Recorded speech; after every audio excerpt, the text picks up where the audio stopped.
Hello, everyone. My name is Sara Hurley. I'm an artist and I'm here from Vancouver, Canada. And it's a great pleasure to actually bring to you this artist talk that's organized based on an exhibition by organization 319-2072. This organization is a non-profit organization whose mission is to collect artworks from artists from non-democratic countries, artists who have been victimized by censorship, and to tell their truth and bring their stories to everyone. The number 3 of the title comes, the whole title actually comes from the Declaration, Universal Declaration of Human Rights. Number 3 comes from Article 3 that says everyone has the right to life, liberty, and security of person. Number 19 comes from Article 19, everyone has the right to freedom of opinion and expression. Number 27.2 comes from the Article 27, paragraph 2, that says everyone has the right to the protection of the moral and material interests resulting from any scientific, literary, or artistic production of which he is the author. This is a non-profit organization, and all the proceeds from the exhibitions that they set up goes to the artist itself, which is, I think, is very, very amazing. We are actually having this artist talk regarding to exhibition called Hall of Mirrors, featuring artists, 2 artists, Iranian artists, Nooshin Mobasseri and Sepideh Sarlak, which I have the great pleasure to be with the 2 of them today. Basically, I don't want to say anything about the exhibition because I think you can say more. I haven't seen it. I've seen the videos. I've seen the works that you presented. I think it looks amazing, and it fits really well within your organization. So if you would like to, Nooshin, if you want to start, introduce yourself, please, and tell us a bit more about how you got involved in the exhibition and about the work you have presented in this. Thank you. Sure, thanks for the introduction. I am Nooshin Mobasseri, Iranian artist based in Hong Kong, and I am pleased to be part of this exhibition. As the exhibition aim is the exhibition is dedicated to the victim of Iranian regime. My work, the main body of my artwork is also related to the victims of regime. So it was how the organization chose me, and I'm so pleased to be part of this exhibition. And yeah, my being Iranian, growing up in Iran after revolution and living through the war between Iran and Iraq, and also my personal experience gave me the opportunity to work in the way I am doing, and also form the body of my artwork mainly. And then so this portrait of the victim, these portraits of the victims of the Iranian regime, I made them 3 or 4 years ago. I started to making them, and they are not all related to the Ukraine flight 752 PS 752 flight. They are all related to human rights in Iran, and all activists, prisoners, and all the people got somehow they got hurt by the regime. So yeah, that was the reason I joined the exhibition. So is there any? Yeah, and I think you have, do you have two bodies of work presenting in this exhibition, or is it just one set of the portraiture? I know that this whole exhibition is set up to explore portraiture. And if you would like to tell me a little bit more about, I think I've seen two different types of work, but if you can explain a little bit more, please, that would be great. Thank you. Sure. Actually, I have two different types of artworks. One is on archival paper, acrylic on archival papers, and I sewed them together and I burned them with soldering iron. And the other set is, and also beside them, the same, almost same material. I made some portrait on sandpaper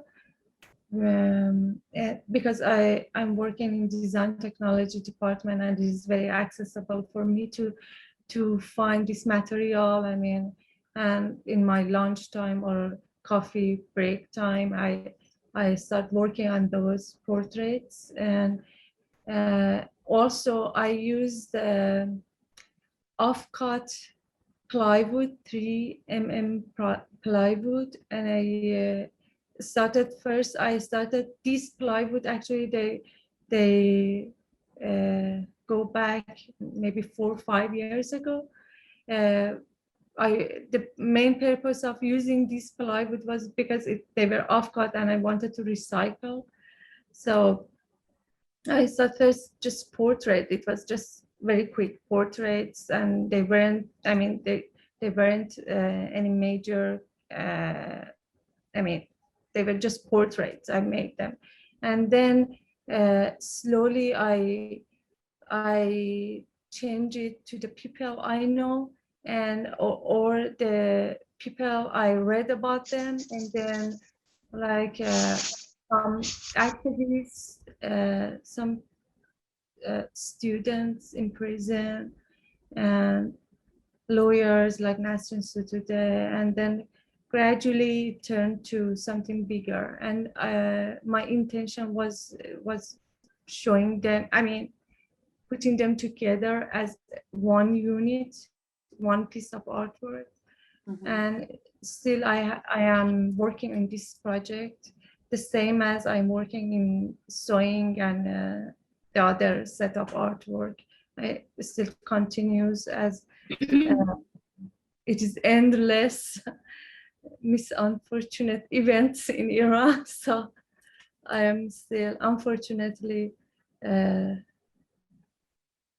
gives me raw material to work with. And so still it's going on. Thank you very much.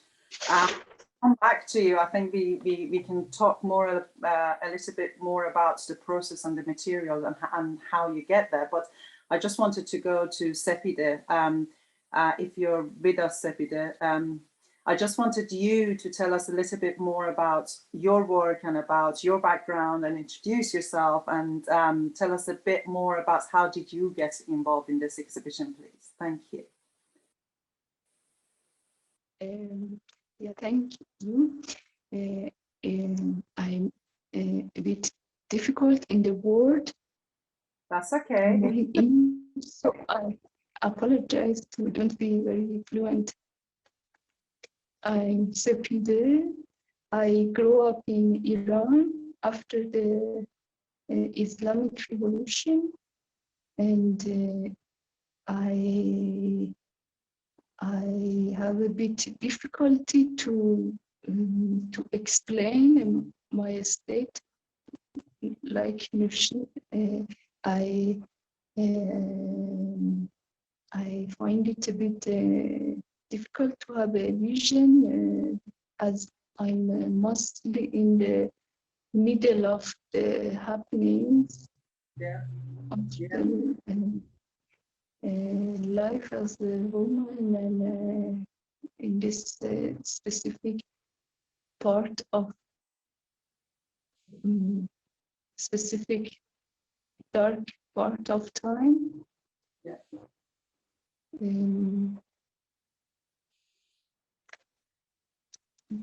I don't know which difficulty is more important, no, to talk about. It's all difficult. I understand. Would you like to tell us more about the work? The work that's beautiful. Really, I know that you like you actually use sewing. If you like to talk about the body of your work, the process, how you actually come to make those pieces, it would be great. Please, what portraits are you presenting? Is it self-portrait? Is it if you like to talk about that, it would be great, please, to hear. I try. Thank you. I mostly paint on the canvas in a large size, Yeah. with oil color and also all the material which could be inserted. It depends on what is passing in the life, in the nature, or pictures in a newspaper, or family picture, or pieces of fabric that I like this material because it's soft. And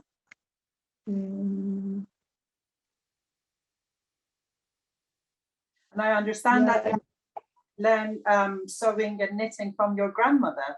What do you think? What was the influence of? What do you think it was her influence on the pieces that you make now? grandmother.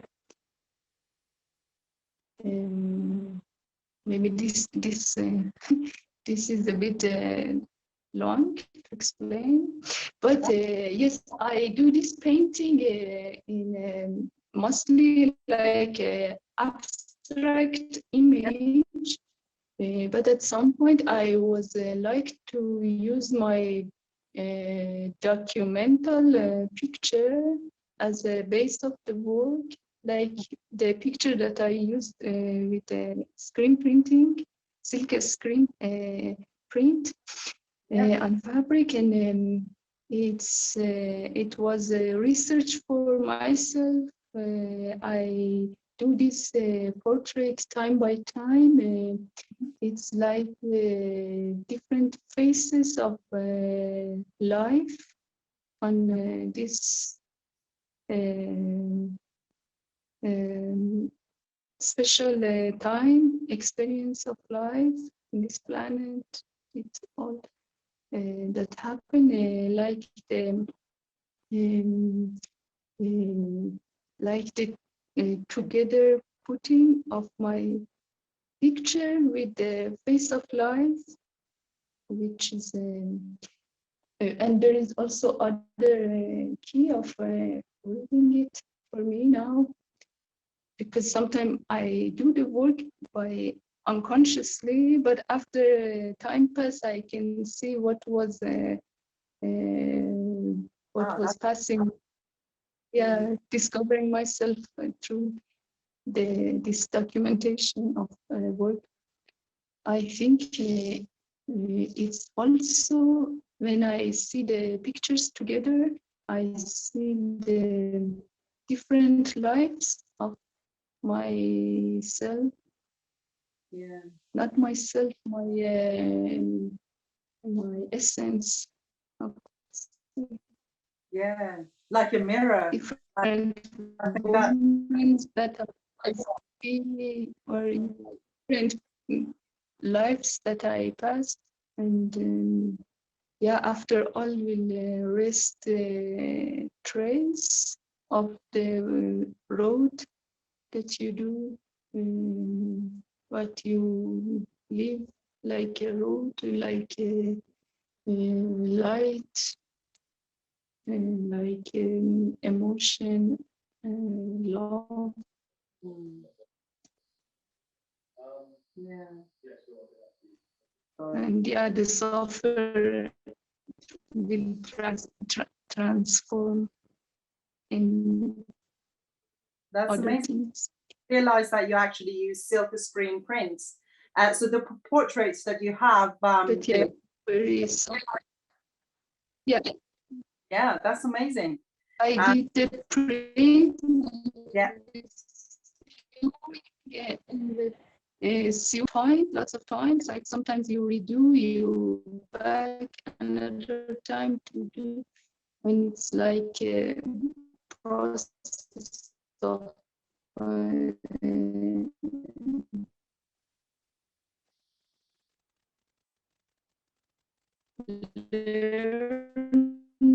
in their life. Sound a little bit. It's slow, but it permit to look inside and repair something. That's actually really interesting because I think that fits very well within the title of the exhibition. So I just wanted to know from both of you. First of all, I think it's such an amazing two artists fitting very well together because you're both using sewing and which is historically is quite feminine. It's a quite feminine thing to do. Having said that, there's so many male artists and so many different artists from with different backgrounds and gender that using it now. But I think historically, sewing is part of like not only our culture, but it's very feminine. I remember in school we used to. My brothers used to get some carpentry to learn how to do like cut wood and with sew and everything. And we had sewing and knitting, and it was very feminine. So it's very interesting for both of you to use that. So I just wanted to know, how did you, like, what's the material means to you and how is it connected to your background? I asked Nooshin first and then come back to Sepideh, but I really like to know that's how much of this do you think it comes from backgrounds that you grew up in? Nooshin, if you want to go first, please. Thank you. Sure.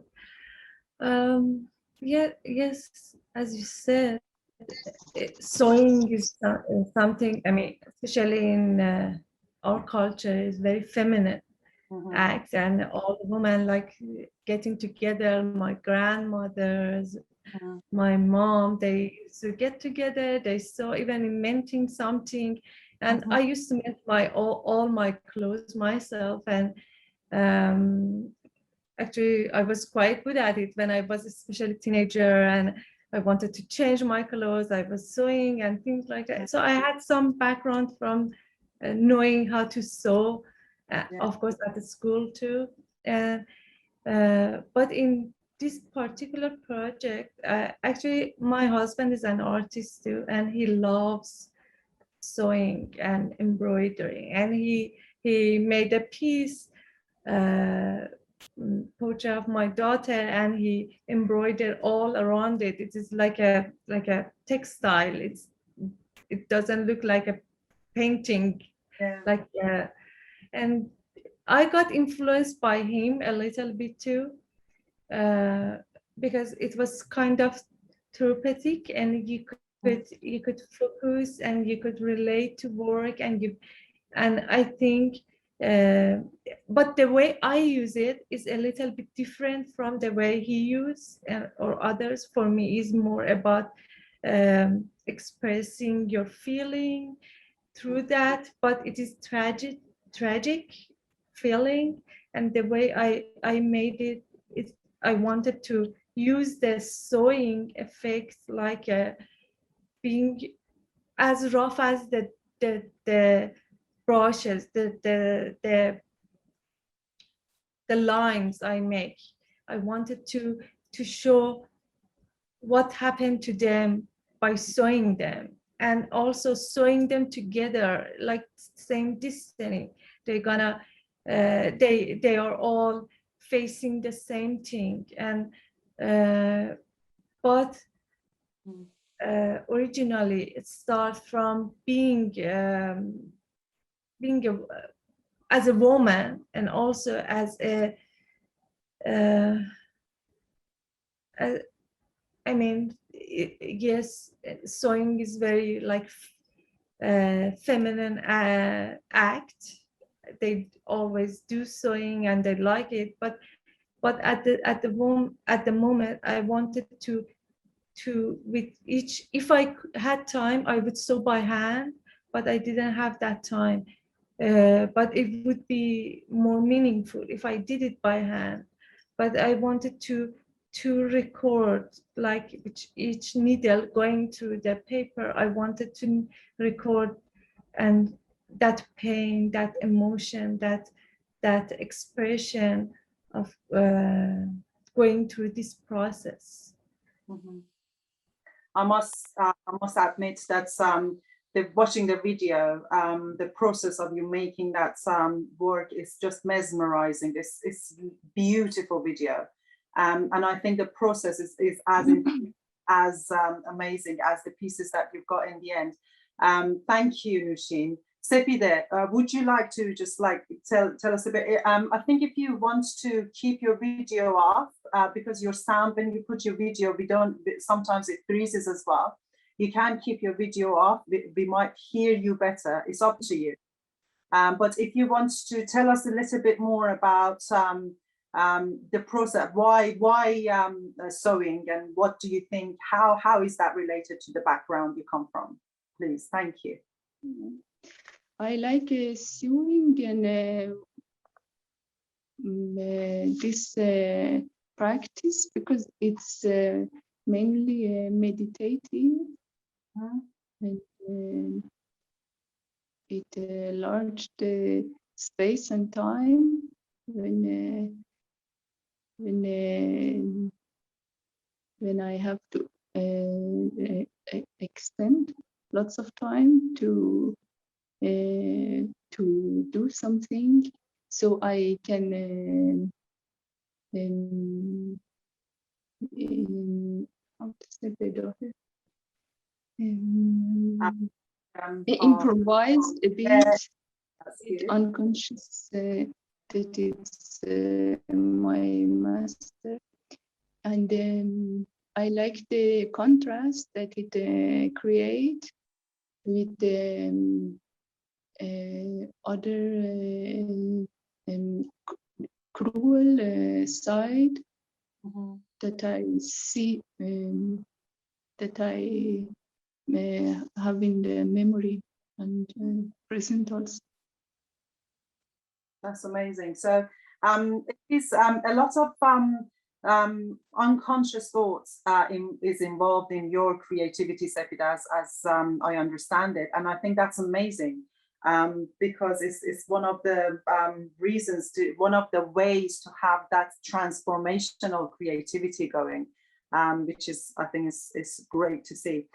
So I just wanted to actually, first of all, I wanted to tell about the videos. Please do watch the videos. The pieces are available on Artsy as well. I think if you want to have a look for the people who are actually listening, that would be amazing.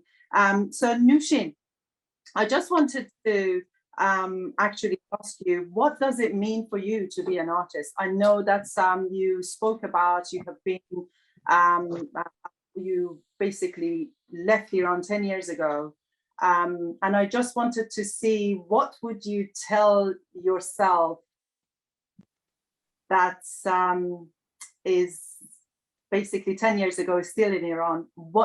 What advice would you give yourself to that person, if that makes sense? Yeah.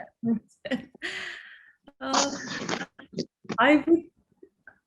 There were a lot of time in my life as an artist. I thought I should quit. I should give up. I should leave everything. I start new thing, new career. I'm not good at it.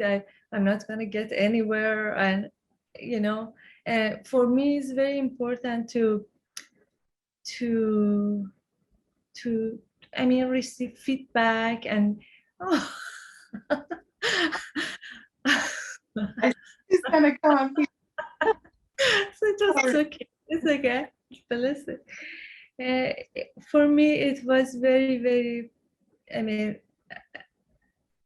I mean, process of making art work for me.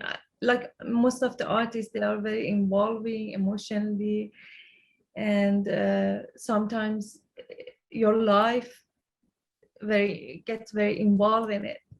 For me, if I turn back 10 years ago, I would still continue the same path in the same way, but I would have speed up.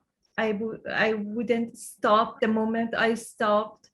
I would have continued, and I wouldn't stop. And being an artist, I mean, is like you are condemned to create, and creativity is something you can't give up. And when you wake up, you're waking up with the thought you're going to create something, and being occupied with other things is a little bit overwhelming. But as an artist, I think it's very, very important to continue and not give up, and just do it. Just do it. And That's right. that is the thing. I always wanted to be an artist. When I was 7 years old, I knew I want to be an artist and a painter. Although everybody said, oh, it's not a job. But I did it finally. Actually, a little bit background from myself. I used to study nursing in Iran, Ulum Pezeshki, Iran, Tehran. After 2 years, I quit and I started studying painting in Hona University of Tehran. Then, yeah, because I really wanted to be an artist. And yeah, there isn't, I mean, it is hard. Sometimes we have hard days and hard times creating art. But at the same time, when I think about myself, I am happy. I'm a creative person and I can create. It's amazing. I know the feeling. It is, you can't change that, unfortunately. And it is tough. It is tough, definitely, and very good advice. Sepideh, would you like to tell us what would you tell a younger yourself? Would you encourage to continue the same path, or would you look at things differently? I don't. Yeah, I think of course I will the creative road also other times doing this road.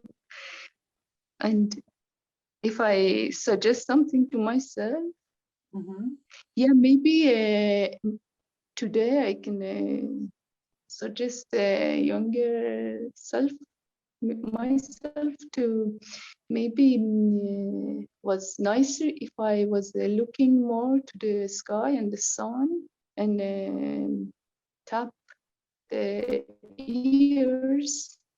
Maybe I could suffer less, and yeah, because on the human planet, it's tiring, like, and it take lots of energy to absorb and look at all this happening.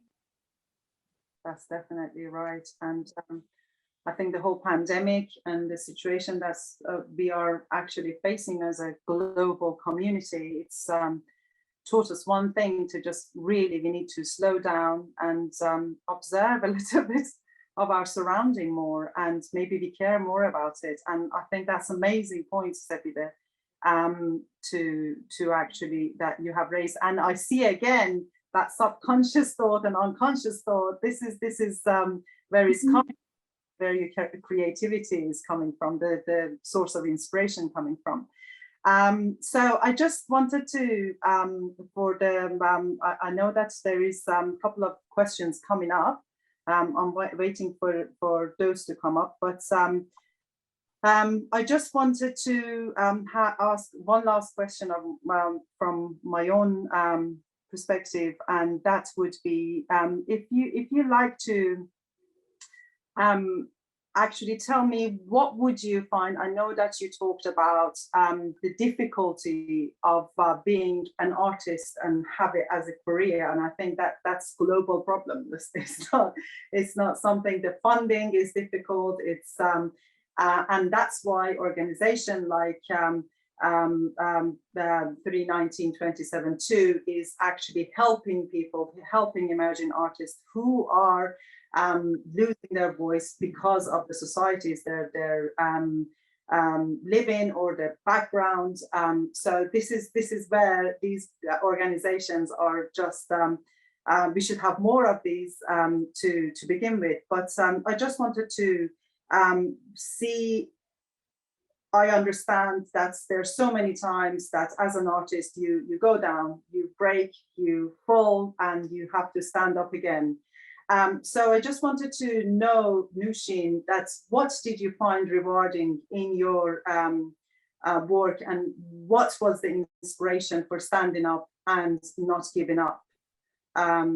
So I know that it's a bit, it might be, you don't have to answer it, but I think it's, I like to know what was the inspiration to stand up again, and you get there where you are right now. Yeah, sure. Yeah, it's a good question. You know what? I think it is something I wanted to, how can I phrase it? You know, artists, they are more sensitive to their surrounding, whatever happened in society, in their country, whatever happened around them. And I think one of the things I really wanted to do that, and I mean, it was a big motivation for me, was I mean, I'm a human, I'm a mother, I'm a daughter, and I'm a member of the society I am. And I think it's important if I mean, everybody needs to express themselves toward what's going on around them. And if we don't do that in other, like people with different professions, they often don't express themselves that much, and they don't react that much because, I mean, I don't know, they don't do that much. But as an artist, we have that opportunity. I had that opportunity to express whatever happened around me, and I could transfer it to medium and put it on the canvas, paper, or whatever I'm using. And I think that was that is the main thing I actually use in my artwork. And like, for example, reading a news, hearing something happen, and you know, anything around me, I can get the feeling, oh, okay, that is a good thing. I mean, maybe that time I don't think about that, but the impact is so deep, obviously, on me, and I can transfer. I mean, when I start working on it, I transfer it to the image, to the artwork, or whatever I'm working on it. And the source of my ideas is basically more about human rights, and I read something or I see something, and I try to capture that, and I paint it. Mm-hmm. And I don't know how much I am successful in it. I don't have any idea, But I try, one purpose I make art is I want, if one person in the world can connect to my art, that is priceless for me. And I always want, I mean, I would appreciate it a lot. And that I can't put word, I mean, I can't say it. But that is the major thing keeps me going forward, because that unique person connected with my artwork, and that is enough for me. And I really like to, by making art, make my audience to think twice and find something new. Actually, I put some layers under my art. Not that particular art you saw in the exhibition, for example, that is more simpler, but usually I put layers beneath it. And I really like to play with my audience, and they engage in my art, and they find, every time they find something new. That is also helped me to transfer my message. And I don't know if I'm rambling or answering. Beautiful, thank you very much. Sepideh, please, if you would like to, I've got some questions coming up too, but would like to just tell us as well as what is the inspiration of continuing this hard and difficult journey as an artist. Please go. You ask what is my inspiration, or what is showing up how hope show up? Yep. It's like needed in the life. Every new day that is coming,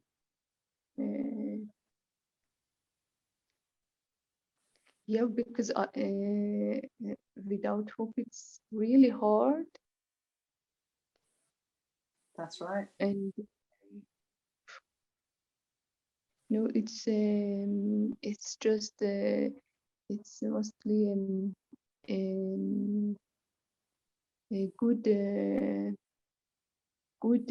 part of the life, passing the time in the studio and creating and putting out the known things that it's living inside. And it's a pleasure for the eyes and for the soul. It's nice also to document a bit the path, that because the time pass and these things will rest. It's a help to myself. Then yeah, if sometimes happen like in the exhibitions that other people could see, I don't know what appear for the other eyes.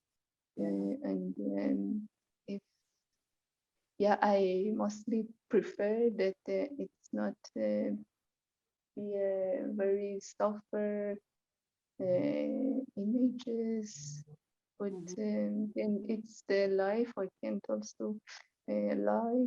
I can try to live in the nature and surround some positive things around. Then it's what happened by itself. Then that's perfect. That's the best reason. Hope is a sort of yes, and I empathize all of that. I think it's we are as artists. I think that's the process. The studio life is the best. Is where the best thing is happening. I don't care about the artwork. It can be for people to judge, but that process of making it it's what is most valued for me as well. I feel so. I've got a question for both of you. Which artwork of each other do you actually like? And if you want to pick from the exhibition. So Sepideh, if you would like to, or Nooshin, whoever wants to go first, choose one of the artwork of the other artist and tell us why you like that one most. I know it's difficult. Go for it. May I start? Yeah. May I start? I saw one with the pink background and the rose embroidery and the eye red. That was my favorite. I really, really loved it.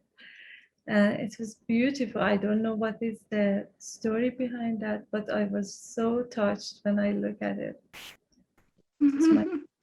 Yeah. I feel like that would be my pick too. Would you like to, Sepideh, would you like to tell us more about that piece, please? That piece, it's maybe I like it also more than others because it's more recent and I can feel it more. It's I thought it's clear and it's a beautiful flower, but a painful road because there is a spin and yeah, when you can't also talk and what the eyes are saying. Yeah. But I wanted to say that it's a pleasure also to do the exhibition with other woman artists and passing this talk, I was looking at your faces, like this exhibition, their faces, and Nooshin have a kind of a known portrait. Maybe we was do 1 year of school together. I don't know if she remember. Oh, What? Really? Maybe I'm wrong, or you also look like of someone. I remember the classmate in a pre-university course in Tehran. Yeah, with a scarf with different faces. But when you was talking, I was looking at your eyes and expression. You was so, Really? Did you used to go to Mocap? No, media was the name. Oh, no. I'm afraid. No. I was studying high school. I studied math, and then I went to nursing school, and then I quit, and then I start going to Mocap for art, for preparing for entrance exam. So I wasn't. I like her work. It's not very visible in because I didn't see it by real, but I liked in the portrait there was some hole and burned pieces. Oh, Slices yeah. of, and It is. that was like touchable, no? It was Thank you. Thank you. The identity. I appreciate it. Thank you. Yeah, this artwork is not easy to make. Sometimes when I make them, I got so emotional. Burning them is the hardest part of the making the art, especially when you see them, they are not alive anymore. And so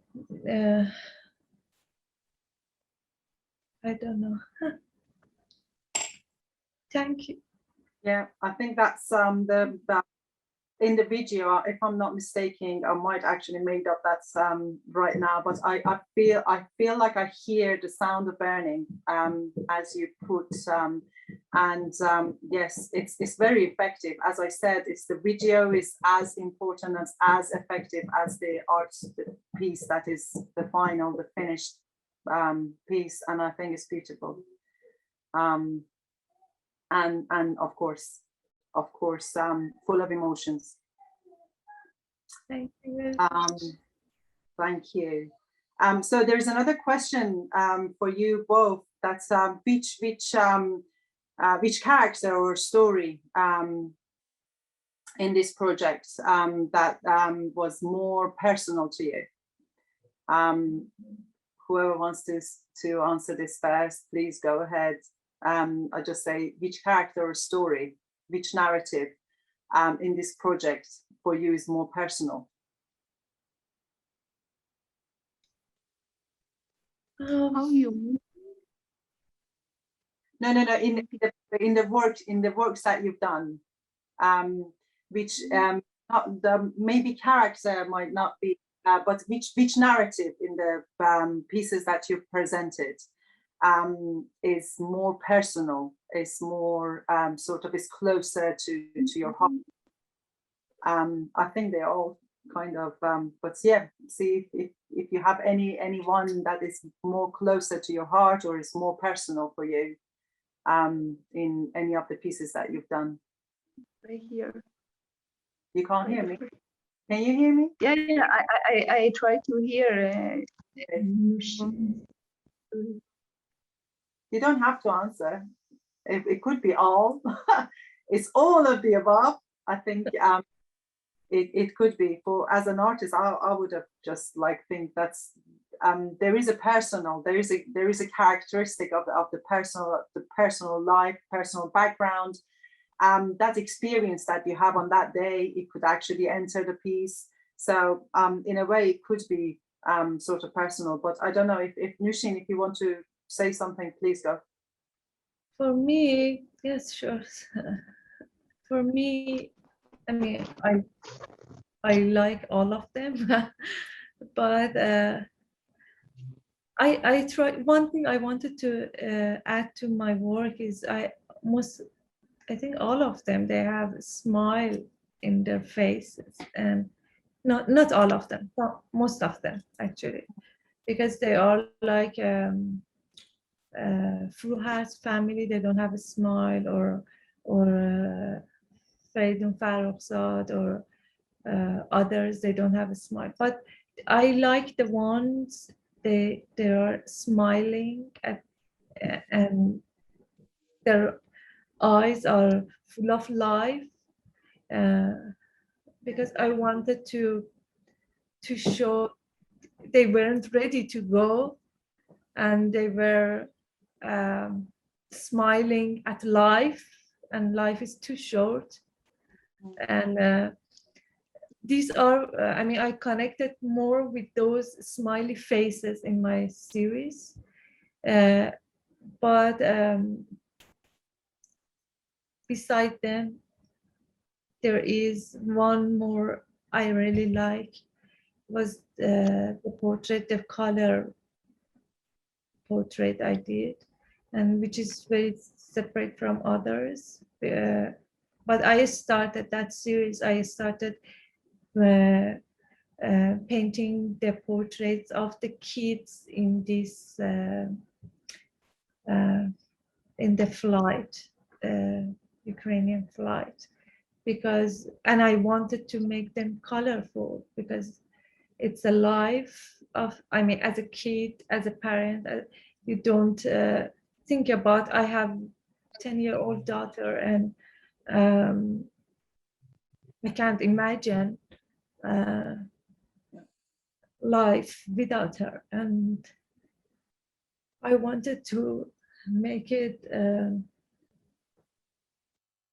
more hopeful Mhm. to my audience, and that is very connected to me.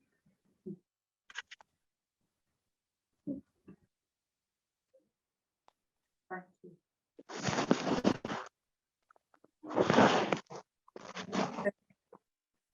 Oh.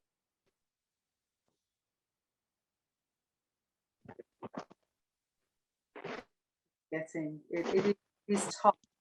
It is hard. It's the pieces that I have seen. It's full of emotions. It's full of I don't want to say anger, but it's full of emotions in variety. It's a diverse emotion that's I receive as an observer, and I appreciate both of your work. Thank you very much. I know that's Nooshin, you are on the other side of the world right now, and it's really late for you. Thank you for actually taking time at this time of your night, morning, evening. It's no.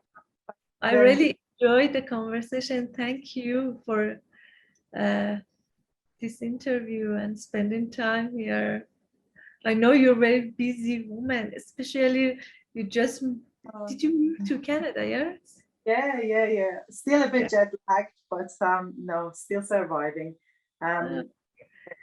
It's my pleasure. Thank you very much. Thanks to Sepideh. It was great pleasure to actually have you two. I really enjoyed the conversation with both of you, and there is still a couple of days left from the exhibition, and I really hope that people who are in Toronto and they can go and visit, they get their way to, and or check Artsy and the website. Sepideh, please, if you're there, thank you very much for taking the time to be with us today. Your mic is, you just need to unmute yourself. I can't hear you. Unmute. Thank you. It was a nice time talking with you too. Thank you. My pleasure. And thanks to 319-272. It's an amazing organization, and I hope that we see more of the artists that have been voiceless through this organization to tell their truth, to tell their perspective, to tell their point of view. And I appreciate the opportunity as well. Thank you very much. I don't want to, if you want to say anything to finish, but otherwise I don't want, I know that Nooshin is past midnight. It's going to send pumpkin. Yeah, it's okay. I just wanted to thank the organization 319-272 too for giving me the opportunity to show my artwork in their gallery, and I wanted to thank Sepideh agree to have a group show with me, and it was such a pleasure to have a show with her. And thank you, Sara, for being here. Oh, yeah, I appreciate it. My pleasure. I think it's been a great marriage of the two artists in that exhibition, and it was really good to talk to you and see the connection for myself. Thank you very much.